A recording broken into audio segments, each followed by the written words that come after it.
Imagine this. A really busy street corner, downtown Manhattan. You've got detectives kind of blending into the crowd, but they're laser focused on this one guy. He's just eating pizza, totally unaware. But see, they don't care about his lunch. They're waiting for him to throw something away, specifically the pizza crust. Yeah, that crust. It sounds almost, well, mundane, doesn't it? But it turns out to be this incredibly crucial piece. The key, really, to unlocking a mystery that went on for, what, over a decade? Exactly. That's what we're diving into today.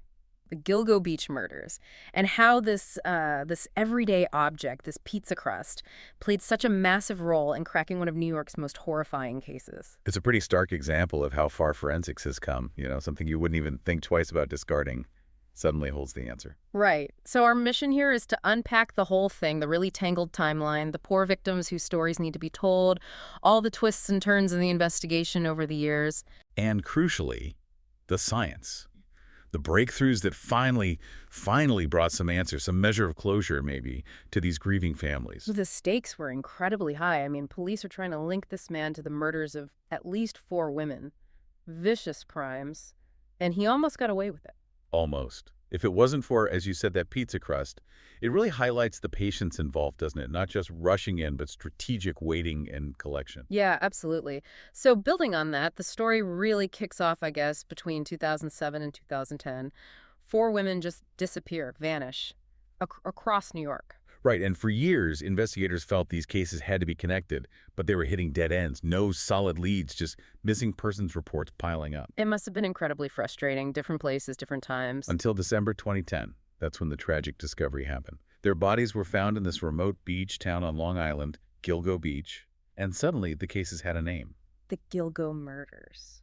And the women became known as the Gilgo Four. And once they were identified, investigators started seeing a pattern, a very disturbing one. What was that pattern? Well, they were all young, in their 20s, petite build, and significantly, they were all offering services online through Craigslist. And this was during that big economic recession, right, which likely pushed people into a really difficult situation. Exactly. Created this pool of vulnerable individuals. And that profile, young women, similar build, using Craigslist, it screamed serial killer. It's important we remember who these women were, though, not just statistics. Absolutely. There was Maureen Brainard-Barnes. She was 25, a mother of 2 from Connecticut, facing eviction, turned to adult work. Last seen July 7th, 2007, outside a Super 8 motel in Manhattan. So sad. Then Melissa Barthelemy, 24, originally from Erie County, living up in the Bronx. She went missing July 12th, 2009, told a friend she was going to meet a man. And Megan Waterman, 22 years old, from Maine. She had a little girl, Lily, just 3 years old. Megan was last seen leaving a Holiday Inn Express on Long Island early morning, June 6, 2010, meeting a client. Her poor mother said she called every day, and then the calls just stopped. Heartbreaking. And finally, Amber Costello. From West Babylon, right there in New York, she'd battled addiction, was also involved in adult work. Last seen September 2010. And wasn't there something specific about her last client? A description? Yes, a friend of hers, David Schaller, saw the client. He described this guy as huge, maybe 6'4", big oval glasses, driving a green Chevy Avalanche. Schaller actually said he looked like an ogre.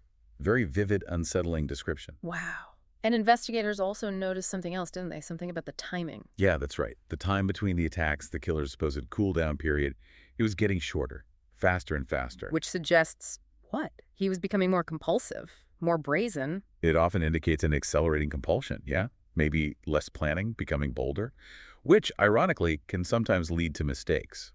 A crucial point for investigators. Okay, so the search that eventually uncovered the Gilgo Four, it didn't actually start with him, did it? It started with someone else. That's right. It began with a really harrowing 911 call. May 1st, 2010, about 4:50 in the morning. A 24-year-old woman named Shanann Gilbert, also an adult worker. What did she say? She sounded absolutely hysterical, panting, screaming, said they were trying to kill her from inside a house in Oak Beach near Gilgo. Then she vanished. Her disappearance sparked this massive search. And that search led to? It led to Officer John Malia and his cadaver dog, Blue. December 11th, 2010. Searching for Shanann, they found this burlap sack under the snow. Inside, a body, bound. Oh, God. And that was? That was Melissa Barthelemy, the first of the Gilgo Four to be found. It just blew the lid off everything. And then they found the others nearby. Very close, within 500 feet. Maureen Brainard-Barnes, Waterman, Amber Costello, all bound with leather belts and all wrapped in this very specific kind of hunting burlap. Hunting burlap. That seems specific. Very. But Gilgo Beach. It wasn't finished giving up its secrets. The horror didn't stop with the Gilgo Four. More victims. Yes. By April 2011, searching along Ocean Parkway near Gilgo, they found more human remains. Jessica Taylor, missing since 2003. Tatiana Dykes. Valerie Mack. It just kept getting worse. And then two more women, Tanya Jackson and Karen Vergata, found just a few hundred feet apart. And a really grim discovery there. DNA showed Tanya and Tatiana were mother and daughter. Karen Vergata was another adult worker missing since way back in 1996. So this went back decades, potentially. It seemed that way. They even found remains of an unidentified Asian male, dressed in female clothing, died from blunt force trauma. Asian Doe, they called him. And Shanann Gilbert, the woman whose call started the search. Her body was finally found, 19 months later, in a marsh nearby. Officially, the cause of death was listed as undetermined, maybe drowning. But her mother, Mary Gilbert, never believed that. She thought it was foul play. She did. And a later autopsy in 2016 actually suggested Shanann's death was intentional. So, Gilgo Beach became this awful, sprawling graveyard. It's a place of terror. The scale is what's so shocking. Not just one cluster, but victim after victim, year after year. It fundamentally changed how people saw that area. So with all these bodies, the police and the FBI finally teamed up, right? Focused initially on the Gilgo Four. Yes, a joint task force. And a really crucial break came from analyzing phone records. They found this unknown number traced back to the Madison Square Garden area. And this number was used, how? To call the victims' families after the women had disappeared. No way. What did the caller say? Horrible stuff. Derogatory things about the victims, their work, and taunting the families, claiming they, whoever they were, had killed the women. That's a level of cruelty that's hard to fathom, directly tormenting the families. It points to a very specific type of perpetrator. Cruel, calculating, needing that control, that psychological torture. It's a signature you see sometimes. Then came the science, the golden ticket, as you called it, DNA. Exactly. They found male hair strands on several victims, specifically on Megan Waterman's body. Now, initially, this DNA didn't match anyone in the CODIS database, the national system. But it was something concrete. A lead. A huge lead. Because later, forensic work managed to link that same hair DNA profile. To another case. Yes. To DNA found on Sandra Castilla, a woman missing since 1993. Her remains were found 60 miles away. Wow. So 1993, this connects the Gilgo cases to a much older crime. Absolute rock-solid genetic proof. This wasn't just the Gilgo Four anymore. This was potentially a serial predator operating for decades. A massive leap in the investigation. And going back to Megan Waterman for a second, her story is just devastating. It really is. She was apparently pushed into adult work by this abusive boyfriend, Akeem, who acted as her manager. Just trying to make money for her little girl, Lily. He was arrested later, right? Yeah. But on unrelated charges. Yeah, drug charges. Yep. But it just underscores the vulnerability. Megan wanted a better life for her daughter, and she tragically crossed paths with this killer. It's important to remember these weren't just victims. They were people trying to survive, often in really tough circumstances. Absolutely. Their individual stories get lost sometimes in the big picture of a serial case, but they're vital. They remind you of the human cost. Okay, so now they have this DNA profile linked across decades, and they revisit that description from Amber Costello's friend. Right, the ogre description. Big guy, 6'4", oval glasses, driving a dark green first-generation Chevy Avalanche. And that description leads them where? It points them towards Midtown Manhattan, and that's where the name Rex Heuermann surfaces. Who was he? He was, on paper, a successful architect. Ran his own firm, RH Consultants and Associates, since 1987. Lived out in Massapequa Park on Long Island. And the phone calls. The ones traced to Madison Square Garden. They originated from areas near his home and his Manhattan office. That geographical proximity was a huge red flag. And the description, did it match? It matched perfectly. He drove that specific dark green first-gen Chevy Avalanche, though conveniently it turned out to be down in South Carolina when police started closing in. Oh, convenient. He's over 6 feet tall. Burly build, wore large oval-shaped glasses. Every single detail lined up with what David Schaller had described. So outwardly, he's just this normal guy, a family man. Yeah, appeared to be. In his 50s, lived with his wife, Asa, and their 2 kids. It's that classic deceptive facade, isn't it? How someone can live such a compartmentalized life Normal on the surface. But hiding unimaginable darkness underneath makes you wonder what signs, if any, people miss. It really does. And another detail popped for investigators. Rex liked hunting. The burlap sacks. Exactly. The victims were found wrapped in that specific type of hunting burlap, bound with leather belts. It felt like another piece fitting into place. Which brings us back to the pizza. It does. Police had all this circumstantial evidence piling up, but they needed his DNA definitively. So they started tailing him in Manhattan. Just waiting for an opportunity. Patiently waiting. Until one day, near his office, he tosses a pizza box into a public trash can.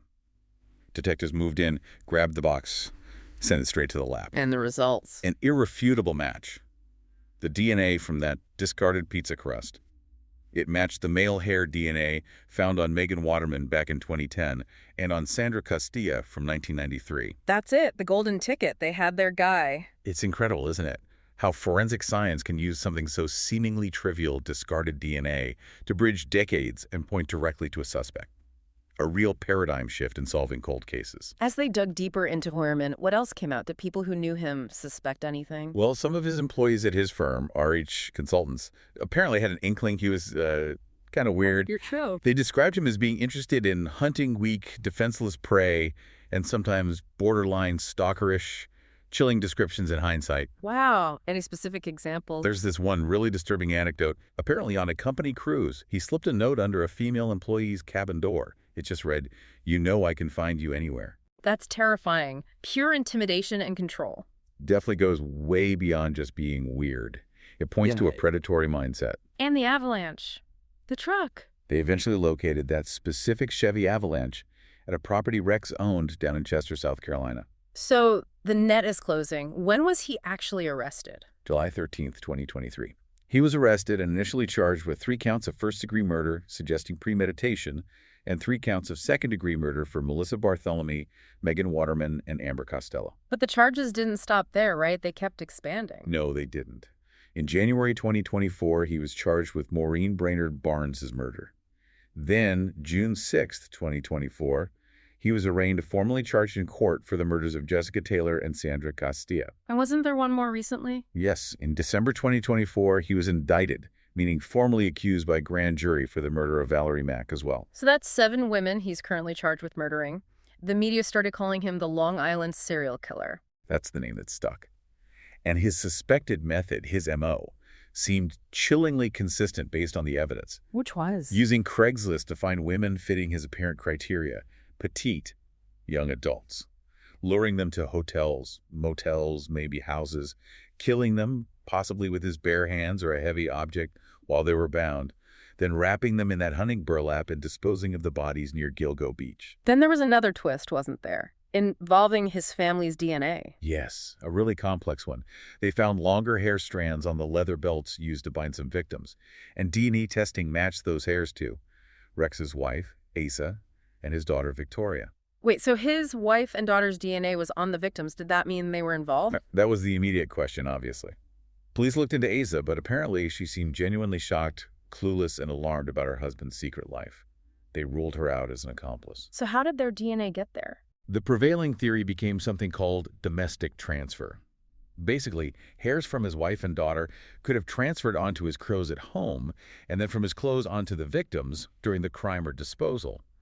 Especially since records showed the family was often out of state on vacation when the murders occurred. Okay, that makes forensic sense, I suppose, but... But given how calculating he seemed, some people wondered, could he have planted their DNA? Deliberately, to confuse investigators, maybe create a red herring. There's no proof of that, though. No, absolutely no evidence. It's just speculation, but it speaks to the perception of his manipulative nature. We also know police recovered mirror selfies he apparently used on Craigslist to solicit these women, again showing a methodical approach. So bringing us up to date, as of late 2024, Rex Heuermann stands charged with murdering 7 women.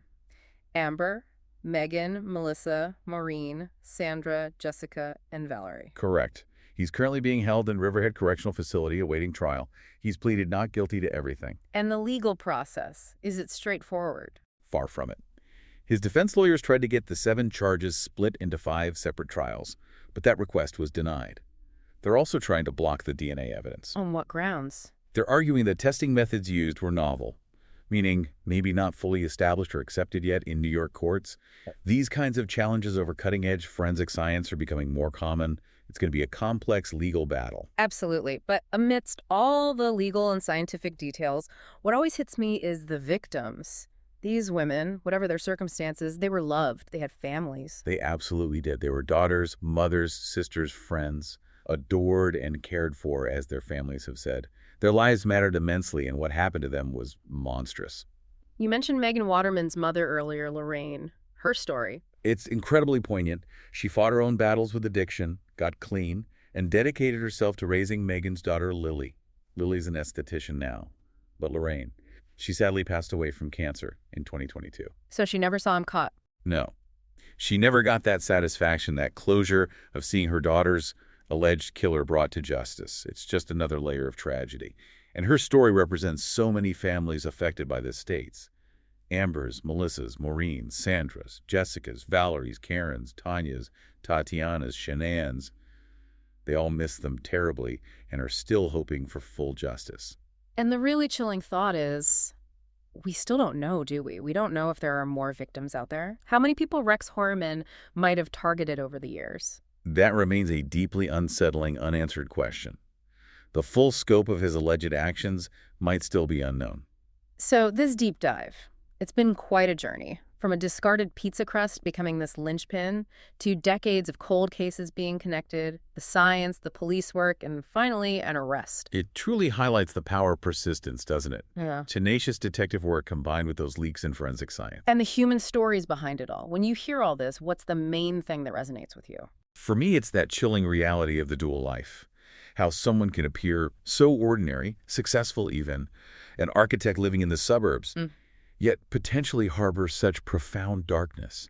It really forces you to think about the hidden complexities that might exist right within our communities. And it speaks volumes about vigilance, about the incredibly long and difficult pursuit of justice, and maybe most importantly, about the unbelievable resilience of these victims' families.